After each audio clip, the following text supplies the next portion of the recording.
Gonna go 50 miles away and get $2 hamburger. Yeah. It's not as good as you remember anyway. Oh, hey. Hi, everyone. Greetings, friends. It's the Jimm And Dave. Beer Review. Dave, what's on tap for this beer review? We have some Yards. Yards. Hey, we like Yards, right? 750 ml series. That's Trubbel De Yards. Trubbel De Yards. Bon. Get into some trouble. French Lives Matter. Yep. The Imperial Ale incorporates the best characteristics from two classic Belgian styles. Trubbel boasts the strength and spiciness of a triple and the rich malt character of a double. But it's not, so that would be a 6 times, and that'd be like 15. Yeah, it said, what's it say on here? It says here it's a... I have to read it. It doesn't say anything. A triple double ale. So I thought that was like, does that mean it's Times 6 6? times as much? But No, I guess not. That'd be like 30%. That'd be like more than no frickin'. It says, our take on it. Okay, you already said this. Yep. We brew this uncommon ale with classic Belgian style yeast, dark Belgian candy sugar, and a unique blend of specialty malts, producing subtle biscuit, chocolate, and caramel overtones.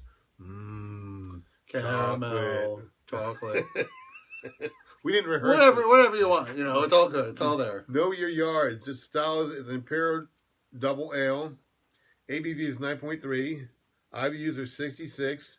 But that doesn't mean it's bad. It just means if it's well balanced, and the 66 don't make it bad. I just realized we're doing this huge ass bottle of beer, and you know it's our first of the night, so maybe because we've been splitting one do beer these at the end of the night. Yeah, we're doing it out of order, but that's okay.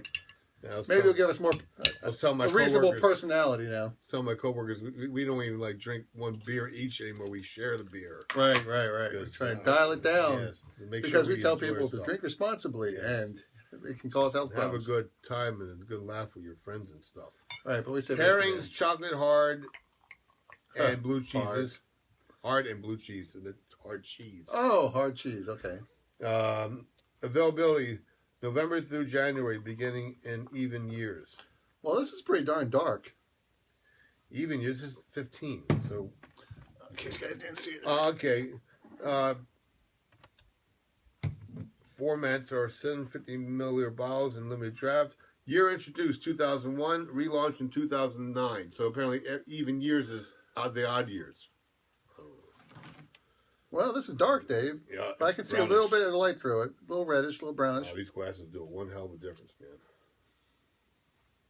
It's a weird smell. Fruity. Almost kind of like a bakery kind Fruity. of. Fruity.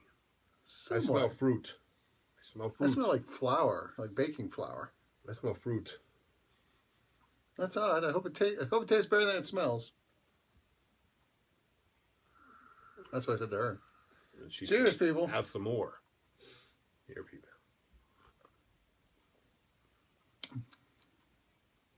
All right. I can see where it's got the double character. It doesn't quite have the triple character. Oh, I don't like this at all, Jimmy. Take it all. Yes. Okay, there you go. Wow, something high in alcohol that Dave doesn't like. It must be very it's not bad. true at all. Honestly, though, that aftertaste is weird. It's like prunish. Yeah, it's like not figs, it's but prunes. Yeah, prunes. I haven't had a prune. That's a weird fruit taste. It's almost like If it wasn't for the high alcohol, I don't know if I'd be drinking this. Yeah, I'm hard to. What does it say go with cheese? Goes with chocolate, hard, and blue cheeses.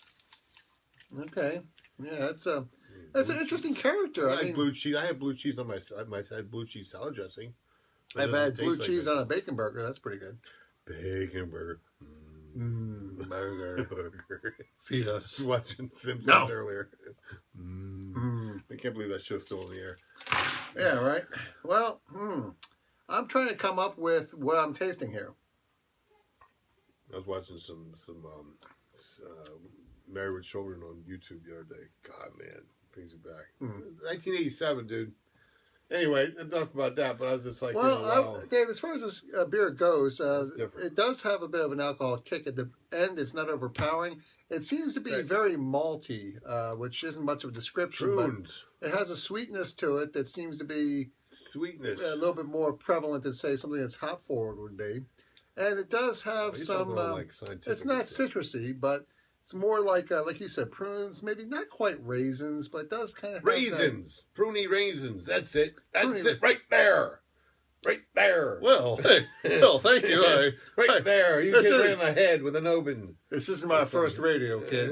This is his first rodeo. No, radio. Radio? I got bar radio. I got one over there. Yeah, it's over there. Let's listen to some music. Someone said we need some music, so let's see. Let's just sing. Dun, dun, dun, dun, dun. No, let's not do the fist. Let's not do that again. Yeah. Kills my throat hair. You got beer to drink it down with then. Oh, yeah, there we go. Hey, now we found a use for this beer. Well, this is a very interesting character, Dave.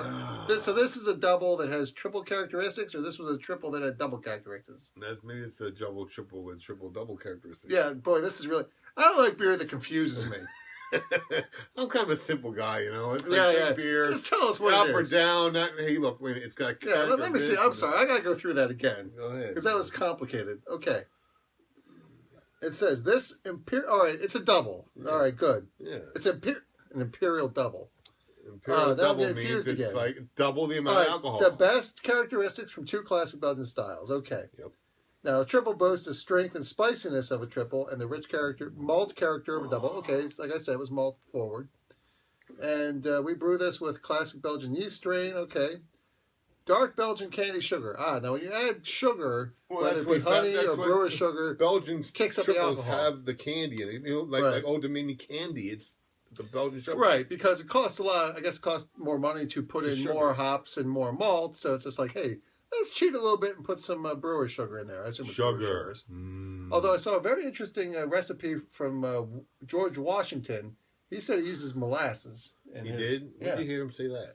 I was taking this test online about brewing history. It says, what year did George Washington write his first recipe? And I guessed correctly it was in the 1750s. How did you know that?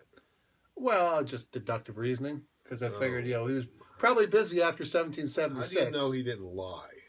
Oh, that's right. He didn't chop down a cherry tree. He never lied. Right. Yeah. So he's honest. Honest. I thought it was Abe. An honest president. I thought that was honest Abe. After that, they're like, you know what? I am not a crook. Yeah. No, we're going to lie our asses off if we're going to be president. Who's going to be president next? All right, it says subtle biscuit and caramel. All right, do you get any caramel or biscuit overtones on this? I got a little biscuit. Biscuity, okay. A little caramel, but a lot of prunes and raisin prunes. All right, well, as far as doubles go, this is actually, it's very smooth. The first beer of the night, really. I mean, we had a beer before this. Yeah, we always decide to have a beer before we start reviewing. Because we noticed before that if we always give our first beer of the night a little bit extra because we're like, hey, yay, beer! Beer, first beer of the day. Our alcoholism. I mean, our hobby. It's my third beer of the day, actually. I had a beer this morning when I came home. That's my nighttime. That's my morning time. Hello, it's Puff, the beer cat. Hello, Puff. We like the headbutt. Headbutt Puff. Do you think this is smooth? It's smooth to the back end, and the back end goes, hey, you know what? You brought me down 2 notches. Yeah, not a super... If there wasn't for this bad, I'm sorry, but if it wasn't for this bad aftertaste, I'd give it an 8, but I give it a 6, just because of the bad aftertaste. It doesn't have a pleasant, like the aftertaste I have in my mouth right now. I hate doing it, because it's like, you know what? Well, it goes down nicely, but yeah, the aftertaste. I guess you really should be eating this with some, like, cheese or something like that, because maybe that mitigates the aftertaste. Where's the bottle cap for this thing? I got to take it home. I'll keep all the big bottles. I'll keep all the big bottles and take them home with me. I think it's under Puff's tail. I'm going to make a shelf and put all the big bottles on a shelf in the hallway. Well, you can take it home next week. I'm going to take a picture. Well, you take a picture at the end of the night. Yeah, all right, take a quick picture tonight. That's fine. Sometimes I wait till Tuesday when we got all the recycling to do it, but we'll do it tonight. Okay, so there you have it. I like Yards. I like Yards beer. Yards got some good stuff. So, on a scale of 1 to 10, you give this a 6. Yeah. Same thing with me. Now, I'm really not crazy about the long-term aftertaste. Even right now, I'm getting this weird bitter, kind of medicine-y kind of on my tongue. Not thinking that. I like it going down, though. Going down, it's got the nice malt character. Almost like, like a double bock. I don't know about a double, but a double bock. Trogue's got some good double bock. Yeah, they do have a really good one. Troganator. Yep, absolutely. So, 6 seems fair. Yeah.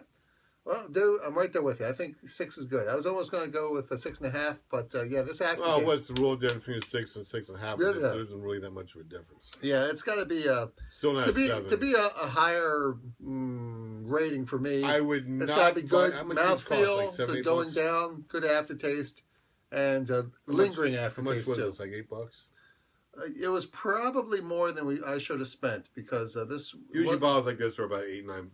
Yeah, so it may have even been more than that. The trap stuff is like 14, it could have been like 15. in the 12, 13 range too. Really? Yeah. I wouldn't have bought it for that much. Well, it came as a case, and then that trap stuff though, it came in a case. This was a case, 12-pack. I didn't get this from a bottle shop. I got this from a distributor, who was breaking up the case and said, "Hey, anybody want these bottles?" So once everybody bought like a bottle or 2 or 3. Yeah, pretty much. Yeah, it was a case. That's pretty decent. Yeah. How much was the case? Like $100? I don't know. I wouldn't buy a case of this. At least not without trying it first. No, but I tell you what is good. That Lancaster. The Lancaster Imperial Joe. That stuff is really good. Ah, yes, and it's also good mixing beer too. Yes, all good stouts and are good mixing beers. So there you have it. Dave and I both give this a 6. Wow, it's generally good going down. It loses a few points on the aftertaste. Yeah. So it's worth trying once, but if you're having it with whatever cheese that they said it should go, it's definitely right there. IBUs are 66. Yeah, I can see that because that's the part that it's not a good balance right here. This part. Yeah, but maybe if we'd be eating some chocolate right now with it, maybe we'd like it more. Because beer pairings is very important. Like I met these people, they were like just trying to get into craft beer for their first time, and I didn't have a chance to tell them. Oh, pairings are important. Like this isn't a standalone beer. Hey, what goes good with Budweiser? A toilet. Yeah, really, or a barf bag. Yes, so something. But I was trying to, pairings are important. It really depends. Like this is not a standalone drinking beer. This is definitely a pairings beer. That's the last I'll say to it. We like Yards. They've got a lot of good stuff. Yeah, Yards got some really good stuff. I like them. Whenever I go to Wegmans, I usually pick up one or so. It's worthwhile. They got some good stuff. Aren't they the ones that do that one? What's the one with the heart and a knife through it? No, it's a love stout. It's a love stout. Yeah, love stout. That's good awesome stuff, beer. Yeah. Awesome beer. Yeah. So maybe this Taverns another good one. Maybe this was too old. Maybe it's blah blah blah. But no, it's just overrated because of the big bottle is triple double. Yeah, not much of a price paid for it, but God, yeah. What are you looking for, Buff? Anyway, so there you have it. This is the Jimm and Dave beer review. Yes. And we always like to say that please drink responsibly. Don't drink if you're pregnant because it can cause birth defects. Yes. And don't drink and drive or operate heavy machinery. Yes. And, drinking excessively can cause health problems. Yes. And don't watch this nonsense or drink if you're under 21. No. The alcohol will still be there when you come of age. We certainly hope so. And the reason we do all this is we believe that you should drink great beers. Have a good laugh or two. With your friends. Yes. And so please follow us on YouTube. And please like or comment. If this beer you'd like us to try, we'd like to hear from you. You can check me out on Twitter at Cole31. And I believe I am Jimm Rett. And you can also see me on Facebook. Absolutely. So there you go. Thank you very much, people. Like me. Please like me. Like me. Like me. Like me. Goodbye, Dave. Bye, Dave.